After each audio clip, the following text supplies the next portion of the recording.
stores, street food gems, and homemade classics that bring our culture to life.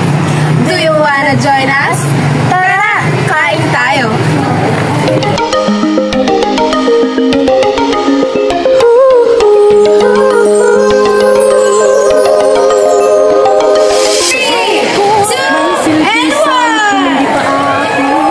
Isinusulong ko mga layunin, karapatan sa mga usapin, sa edukasyon at pagsasanay, kahirap ang kalusugang taglay, pakikipaglaban sa karahasan, pati sarmadong tunggalian. Babaya ko may panindigan, di matitinag kailan pa man. Babaya ko na may karapatan, may boses, may kakayahan, malakas ang loob, pusong totoo, kayang-kaya ko, sinuan ako sa buong bansa.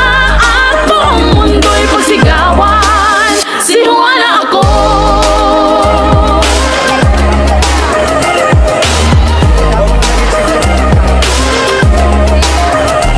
Sinuwala ako. Sinuwala ako. So, tama po idea na mag-category kami ng appetizer, main entry or main course, tsaka ng dessert. Yes. Okay nila, gawa siya sa mini. Para siyang pansit. Okay pa din naman lasa niya kahit hindi pagka-unique yung product nila na pansit. So, we are at category of main course.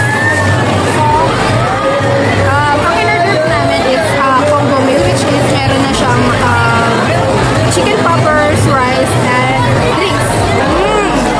Sa manok. I think, sir, chicken, i-rate ko siya ng 7. Hindi siya ganun kalasa ng garlic parmesan. Hindi siya tulad ng garlic parmesan na bibili natin sa mga ibang restaurant.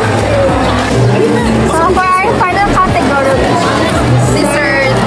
So, ang dessert namin is coffee jelly.